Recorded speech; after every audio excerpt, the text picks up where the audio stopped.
फिलिस्तीन के बच्चों की आवाजें सुन लेते। तुम्हारे कानों में अगर वो मुल्के शाम के बच्चों की चीख आई होती, रात पूरी बेकरारी में गुजर जाती। तुम फिलिस्तीन के बच्चों की आवाजें सुन लेते। बरसों हो गए मेरे अजीजों, एक रोटी का टुकड़ा भी अगर उनको मिल जाए तो छीना झपटी करते हैं। यहाँ तुम शादियों में खाने गटर और नालियों में फेंक देते हो। मुझे खुद याद है, आज से 4 साल पहले की बात, इराक में बगदाद शरीफ में 11वीं के मौके पर हम हाजिर थे। हमारे जितने साथी थे 11वीं करना चाह रहे थे। हमने कहा 11वीं करेंगे, पकाएंगे, हम ही खाएंगे, जितने खा रहे हैं वही खाएंगे। अल्लाह ने सबको आपको खिलाया है। आओ रिफ्यूजी कैंप में, जो जंगों में जिनके घर तबाह हो चुके, झोपड़ियां डालकर रह रहे हैं, हम बकरे काटते हैं, उन तक गोश्त पहुंच जाए, ये सबसे बड़ी 11वीं है। लोगों ने 13 बकरे काटे थे।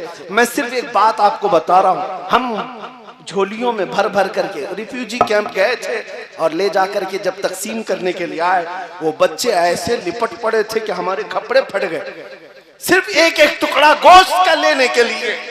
और जब एक पाव किलो का गोश्त का टुकड़ा किसी बच्चे को दिया जाता, वो चूमता था, आंखों से लगाता था, अपनी अम्मा को पुकारते हुए झोपड़ी में भाग रहा होता कि अम्मा गोश्त आ गया, गोश्त आ गया। ये मंजर देखकर जितने हम तकसीम करने के लिए गए थे रो पड़े थे मेरे अजीजों। ये हालात आज उसी रसूल की उम्मत के साथ हैं और तुम्हें जरा बराबर एहसास नहीं, दर्द नहीं। आज हमारे नाचने के दिन नहीं है, हमारे रक्स करने के दिन नहीं है। नौजवानों को नाचते हुए रक्स करते हुए देखते हैं तो दिल के अंदर अजीब सी कैफियत पैदा होती है। इस्लाह मुआशरा का ये बहुत बड़ा पिल्लर है।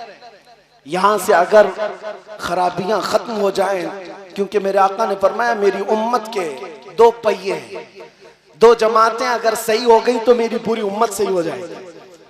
साहबा ने पूछा वो 2 जमातें कौन सी हैं? फरमाया एक उलमा की, एक उमरा की, अमीरों की। ये 2 अगर सही हो गए तो उम्मत सही हो जाएगी, और ये 2 बिगड़ गए तो पूरी उम्मत बिगड़ जाएगी। जरूरत है इस्लाह मुआशरा में यहाँ की भी इस्लाह की। उलमा इमाम अहमद बिन हम्बल और उनके जमाने के बड़े मुहद्दिस हैं शेख अली मदीनी, इमाम बुखारी के उस्ताद हैं। ये इमाम अली मदीनी और इमाम अहमद बिन हम्बल में किसी मसले में इख्तिलाफ हुआ। इमाम अहमद बिन हम्बल के शागिर्द कहते हैं हम एक दिन पढ़ने के लिए बैठे हुए थे, शेख अली मदीनी घोड़े पर सवार होकर तेजी से आए, घोड़ा सामने बांध दिया और सीना तान कर अंदर इमाम अहमद बिन हम्बल का दरवाजा खोला, चीखते हुए आ गए अहमद बिन हम्बल कहाँ है?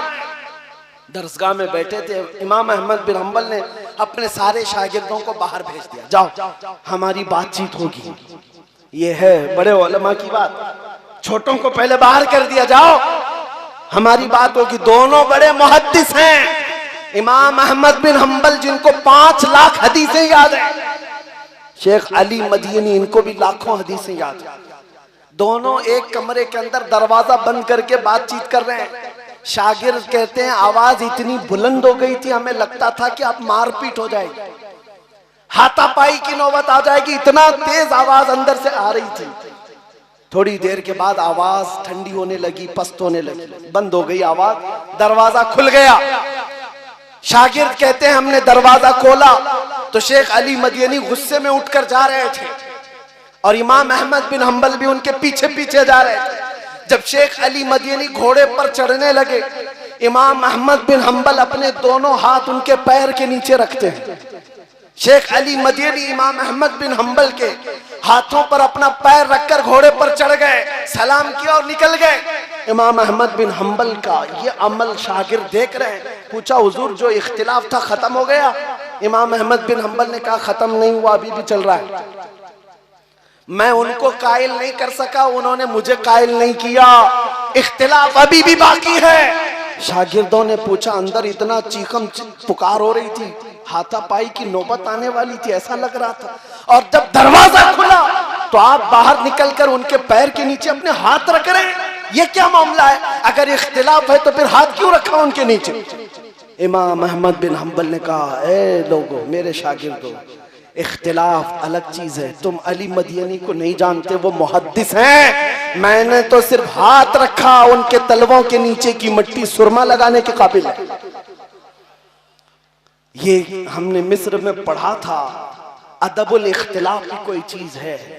उलमाए ज़वील एहतराम, आज इख्तिलाफ करने का हक है, लेकिन अदब के साथ, एहतराम के साथ अगर बाकी रहता तो कौम इस तरह मुंतशिर ना होती। आज हर कोई अलग अलग झंडा लेकर अपने अपने हलके में, इन बेचारों को कुछ पता ही नहीं, लेकिन ये बड़े बड़े मसलों में जायज नाजायज के नारे लगाते हुए घूम रहे हैं और बड़े बड़े उलमा का ईमान नाप रहे हैं।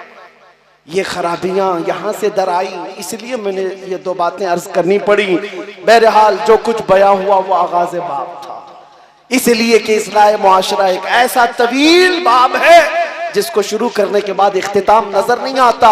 खुलासा कलाम फिर से मैं यही कहूंगा, आज के इस रात में हम ये अहद करते हैं जो आला हजरत ने फरमाया, उन्हें जाना उन्हें माना, न रखा गैर से काम, लिल्लाहिल हम्द में दुनिया से मुसलमान गया।